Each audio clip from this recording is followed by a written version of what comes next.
व्रत तो किया पर वचन तोड़ा और उसी गलती ने शादी के दिन मचा दी तबाही। फिर क्या हुआ, सुनिए इस अद्भुत दशा माता की छठी कथा में। चंदनपुर नाम का एक गांव था। उस गांव में देवरानी जेठानी रहती थी। देवरानी का नाम आशा और जेठानी का नाम निशा था। दोनों निसंतान थीं और मेहनत मजदूरी करके जीवन बिताती थी। वे पूजा पाठ नहीं करती थी। एक दिन गांव में दशहरानी व्रत होने के कारण किसी ने उन्हें आग नहीं दी। तब उन्होंने भी उसी दिन व्रत रखने का निश्चय किया।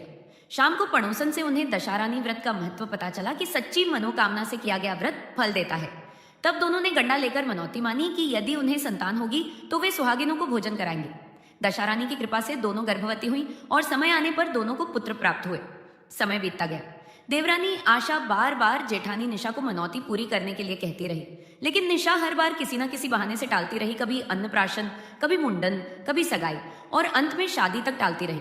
अंततः आशा ने मंडप के दिन ही अपनी मनौती पूरी कर ली, लेकिन निशा फिर भी टाल गई। जब दोनों बेटों की शादी हुई तो आशा के बेटे का विवाह अच्छे से हो गया, लेकिन निशा के बेटे को विवाह के बीच ही दशहरानी ने गायब कर दिया। दूल्हे के अचानक लापता हो जाने से सब परेशान हो गए और बारात बिना दूल्हे के लौट आई। लड़की अर्धब्याही रह गई।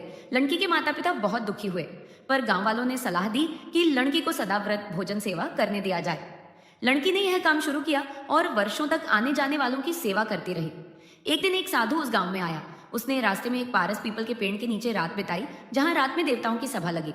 वहां उसने देखा कि दशहरानी एक दूल्हे को गोद में लिए बैठी है। दूल्हे ने 2 कटोरों में दूध लिया, एक अपने लिए और एक अपनी अर्धब्याही पत्नी के लिए अलग रखा। साधु गांव में लड़की के घर पहुंचा। भोजन करते समय लड़की ने भी एक पत्तल अपने अर्धब्याही पति के नाम का रखा। साधु को आश्चर्य हुआ और उसने सारी बात बता दी। यह सुनकर लड़की ने साधु से उसे उस स्थान पर ले चलने की प्रार्थना की।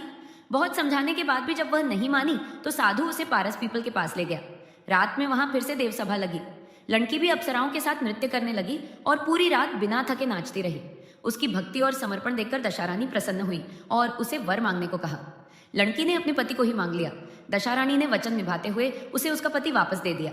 तब दशहरानी ने बताया कि यह सब इसलिए हुआ क्योंकि लड़के की मां निशा ने अपनी मनौती पूरी नहीं की थी। इसी कारण उन्होंने दूल्हे को विवाह मंडप से हर लिया था, लेकिन लड़की की सच्ची भक्ति और पतिव्रता धर्म के कारण उसे उसका पति वापस मिल गया। लड़की अपने पति और साधु के साथ गांव लौटी। पहले तो लोगों को विश्वास नहीं हुआ, लेकिन बाद में सबने उन्हें देख लिया और खुशी मनाई। लड़की ने शर्त रखी कि जब तक उसकी सास अपनी मनौती पूरी नहीं करेगी तब तक विवाह पूर्ण नहीं होगा। तब निशा ने अपनी गलती समझी और सुहागिनों को भोजन कराकर मनौती पूरी की। इसके बाद पुनः बारात गई और विवाह धूमधाम से संपन्न हुआ। बाद में निशा ने फिर से सुहागिनों को न्योता देकर भोज कराया।